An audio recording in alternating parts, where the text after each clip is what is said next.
Okay, so just a quick remaining video to wrap up today's and tomorrow's class. Now, again, it's all about figuring out the present value of those lease payments.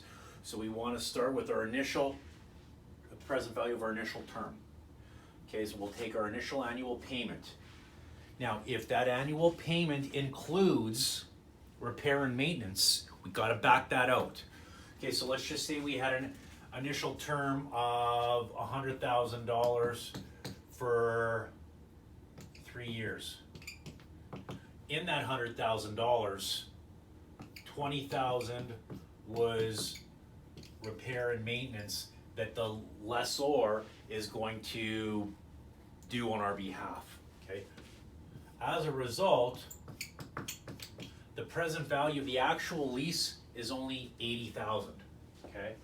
That $20,000, when we make our annual payment of $100,000, okay, it would be credit cash $100,000, debit repair and maintenance $20,000, okay, and then the $80,000 payment would be against the lease liability, okay. Now we see something like that on page 1262. Okay. Now, from there we figure out the present value of the lease renewal term. So that might be for only, I don't know, $8,000 a year. That's fine. Now we back out any repair and maintenance charge. As a result, okay, well maybe this will be, I don't know, let's just say $6,000 times. This is going to be the new term, or sorry, the renewal term. We're going to use the renewal term information, so maybe the interest rate's still 8%, but maybe the term's going to be for only 2 years or 1 year, whatever. Okay. From there, we got to figure out the present value, okay, using the interest rate and using this information here. Okay. It's a convoluted type of way of doing the present value calculation of our minimum net lease payments. Okay, and then we have to add in the present value of our guaranteed residual value, which is, you'll take that guarantee maybe as 15,000.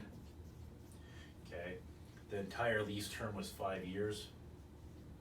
Okay, interest 8%, P over F, and we'll use the table page 1275. Add that all together. Now the thing is, lastly, their present value cannot exceed the fair market value. So say we do this calculation and the fair market value is 800,000. If we calculate this out and it comes out to 780. Okay, so we're gonna debit asset under lease, okay, under finance lease, and we would credit our lease liability. 780. Why? Because the present value is less. For whatever reason, let's just say the present value works out to being greater than the fair market value. We cannot exceed greater than fair market value. So let's just say we calculate a present value and it ends up being something like, I don't know, 829. We can't use the 829. Why? Because it's greater than the fair market value. So we would use the $800,000. Okay.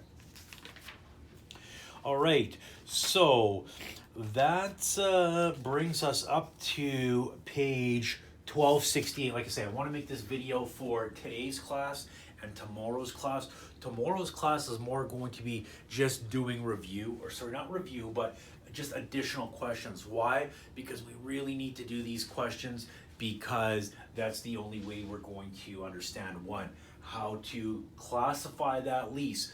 Is it a finance lease or is it an operating lease? Once we do those calculations, if it's a finance lease, we've got to make all our journal entries and we've got to know all our journal entries. Now, I would have said this, if we had normal classes, I would have just said, okay,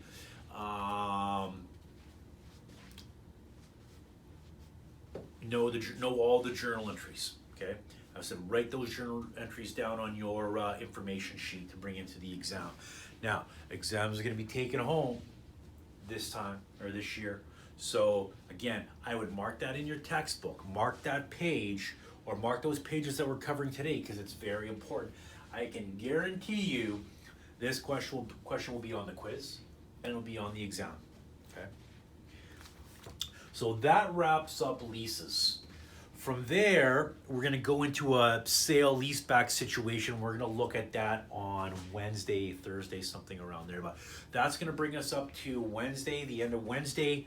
Again, now it's just going over various types of questions in order to cement this concept into our brains. I know for me it takes a while, but once you get the concept, it's not too difficult. Okay, so that is it for today. This will also be part of the Wednesday video as well, so you'll be able to tie everything in together. If you have any questions, please let me know. Just a reminder, make sure you send me your midterms. Make sure you send me a daily email. Just check in. Just one's good enough. Okay. And thirdly, I finally got back onto Office 365, which was my Yellow Quill email. Okay, so let's start using my Yellow Quill email address again, just for work purposes, it's better that we have all college information using the college email. I know we couldn't before because it was just this whole virus thing is just causing a disaster, but we're getting a handle of things, and we'll go from there. Okay, so we will talk to you tomorrow.